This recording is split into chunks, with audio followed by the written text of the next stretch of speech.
आलू की वर्कियाँ बना ली। मैंने तकरीबन 1 किलो आलू लिए हैं और धो के इस तरह गोल गोल काट लिए। साथ ही मुझे इसके बघार के लिए चाहिए 1 प्याज और 2 टमाटर।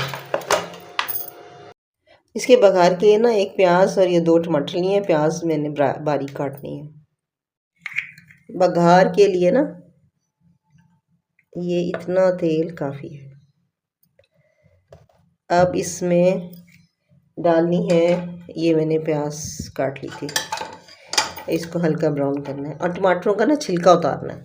छिलका उतार के डालेंगे। प्याज ना कच्ची पक्की हो गई है ना, तो इसमें मैंने डालना है ये तकरीबन 1/4 टीस्पून जो है ना मेथी दाना,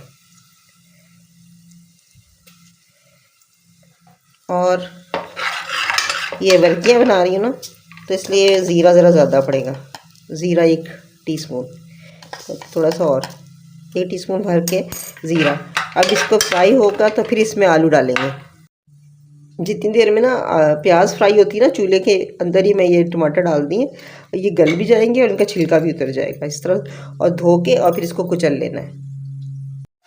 अब ये ना टमाटर देखें ऐसे हो जाएंगे, गल भी गए और कुचले भी गए। 2 भी लिए थे मैंने, इसमें कोई काला ज़र्रा नहीं आएगा।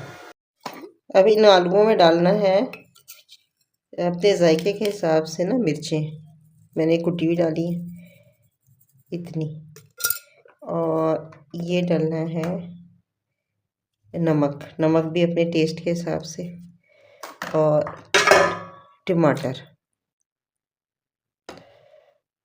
और अगर आपके पास हरा धनिया है तो हरा धनिया डाल दें, नहीं है तो अगर मेथी है ना तो ये मेथी डाल दें, और कुकर को कर देना है बंद।